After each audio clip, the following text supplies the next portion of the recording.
কিন্তু দুঃখের ব্যাপার হলো স্বাধীনতা আজ 53 বছর অতিবাহিত হয়ে যাওয়ার পরও আমরা তো স্বাধীনতার সর্বোচ্চ স্থান পাওয়ার কথা আমরা পেয়েছি রোডের ব্রিজের বদলে বাঁশের তৈরি ব্রিজ।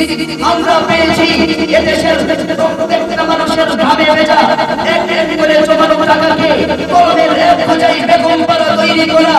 আমরা পেয়েছি প্রত্যেকটা মানুষের এক এক করে টাকা জমানো টাকাকে আত্মসাৎ করে বিগত 5 বছরে টাকার মানকে করে ফেলেছে 125 গুণ বেশি।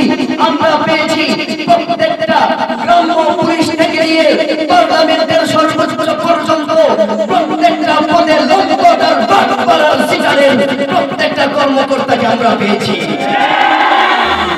স্বাধীনতার পর বঙ্গবন্ধু তার বক্তব্য বলেছিলেন পুরো বিশ্বের মানুষ স্বাধীনতার পর পায় স্বর্ণের খনি, আমি পেয়েছি আজ চুরের খনি।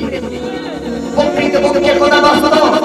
এজন্য মহামান্য প্রধানমন্ত্রীর দিকে দাবি থাকবে এদেশের পবিত্র স্থানগুলোতে যারা বসে বসে আমার বাবার কষ্টের টাকাগুলোকে, আমার চাচার কষ্টের টাকাগুলোকে, প্রত্যেকটা ইমানদারি মানুষের টাকাগুলোকে দেশের বাইরে পাচার করছে, সুইস ব্যাংকে নিয়ে জমাচ্ছে, কানাডায় আজকে রাজপ্রসাদ তৈরি করছে, তাদেরকে অতি সুন্দর আইনের আওতায় এনে তাদের সামনে তাদের বিচার করতে হবে।